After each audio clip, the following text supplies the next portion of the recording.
जय हिंद दोस्तों। आज के वीडियो में हम लोग बात करें कि यूडाइस पर जब नए बच्चों को जोड़ना है, कक्षा 2 से लेकर कक्षा 12 तक के बच्चे हैं और कहीं यूडाइस पर रजिस्टर्ड नहीं है, तो उनको कैसे जोड़ा जाएगा और उनको क्या क्या चीज़ चाहिए जोड़ने के लिए। तो इस वीडियो में हम लोग इसी बात करेंगे। तो जो कक्षा 2 से लेकर 12 तक के बच्चे हैं वो आप अपने यूडाइस से नहीं जोड़ सकते हैं, उसको आपको बीआरसी से जुड़वाना होगा। आपका बीआरसी पर कोई एमआईएस होगा और उसी की आईडी से जोड़ा जा सकता है।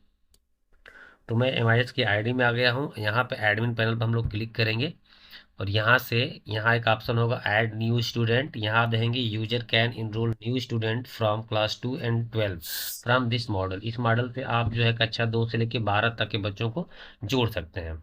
और अगर इसके लिए आप फार्म डाउनलोड करना चाहते हैं तो यहाँ से फार्म S02 डाउनलोड कर सकते हैं। समस्त विद्यालय में ये फार्म का कार्नर होता है, फार्म कार्नर पर क्लिक करके आप फार्म S02 को डाउनलोड कर सकते हैं। अब क्या क्या आवश्यकता पड़ेगी बच्चों का रजिस्ट्रेशन करने के लिए, तो सबसे पहले आपको यूडाइस नंबर डालना होगा विद्यालय का। और जैसे ही डालेंगे तो फिर ये विद्यालय का नाम दिखाएगा।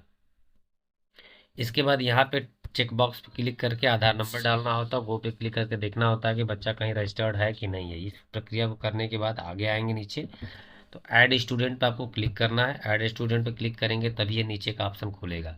तो इसके बाद आपको यहाँ पे क्लास का चयन कर लेना है। क्लास 2 से लेके जितने आपके स्कूल होंगे उन्हीं का दिखाएगा, एक का नहीं दिखाएगा। तो एग्जाम्पल में आप 3 ले लेते हैं तो यहाँ पे सेक्शन खुल जाएगा, सेक्शन कौन सा आप ले रहे हैं। इसके बाद यहाँ पे बच्चे का पूरा नाम लिखना है आपको। जो डाटा मैं बता रहा हूँ ये डेटा जो है स्कूल वाले विद्यार्थी भेजेंगे, तो ये डाटा आप चाहिए। क्या चाहिए? पहले तो स्कूल का यूडैश कोड चाहिए। उसके बाद बच्चे का आधार नंबर चाहिए। उसके बाद जो है कौन सी कक्षा में बच्चा पढ़ रहा है और कौन से सेक्शन में पढ़ रहा है। इसके बाद बच्चे का पूरा नाम चाहिए। फिर उसका जेंडर चाहिए, डेट ऑफ बर्थ चाहिए। इसके बाद मदर का नाम, फादर का नाम, माता पिता का नाम चाहिए। इसके बाद आधार का नंबर क्या है, वो आधार नंबर चाहिए। और आधार पे बच्चे के नाम की स्पेलिंग क्या लिखा है वो चाहिए। एडमिशन डेट, स्कूल में बच्चे की जो एडमिशन डेट है, पंजीयन क्रमांक मतलब जो होता है वो जो पंजीयन रजिस्टर्ड होता है, उस रजिस्टर में आपने किस तारीख को बच्चे का एडमिशन किया वो चाहिए। पेरेंट्स या गार्जियन का मोबाइल नंबर चाहिए, अल्टरनेट जरूरी नहीं है। और ये बच्चा CWSN है या नहीं, इस पे आपको टिक चाहिए। तो इतना चीज आपको बीआरसी भेजना होगा एक बच्चे के रिकॉर्ड के रूप में, तब जाके बच्चा जो है वो ऐड होगा। तो मैं फार्म S02 को भी दिखा देता हूँ कि जैसे यहाँ से हम लोग डाउनलोड करेंगे तो इस प्रारूप में वो खुलेगा। एक बार हम फार्म S02 को देख लेते हैं कि क्या क्या जरूरी है और क्या क्या जरूरी नहीं है। तो यहाँ S02 फार्म में यहाँ एकेडमिक ईयर लिखना है आपको, यहाँ पे U- कोड लिखना है, यहाँ स्कूल का नाम, यहाँ जो है स्टेट, डिस्ट्रिक्ट और ब्लॉक, ये नहीं भी लिखेंगे तो कोई दिक्कत नहीं है। इसके बाद यहाँ बच्चे का नाम, उसका जेंडर, डेट ऑफ बर्थ, ये विकलांग है कि नहीं, CWSN है कि नहीं, क्लास, फिर उसका सेक्शन और एडमिशन डेट।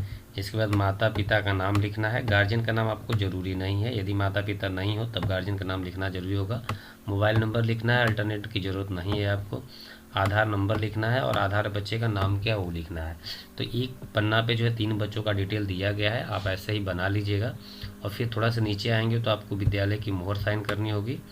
तो यहाँ पे देखेंगे हेड आप स्कूल की पूरी डिटेल यहाँ लिखना है। और यहाँ जो है विथ सिग्नेचर कर लेना है, ये स्टेट ब्लॉक लेवल के लिए। तो ये आपको नहीं करना है, आपको सिर्फ यहाँ पे काम करना है। जो स्कूल लेवल का होगा यहीं पे आपको सिग्नेचर और आपकी मोहर ये होनी चाहिए अपने पद जो लिख के। तो ये विद्यालय के प्रधानाध्यापक ही इसको करेंगे।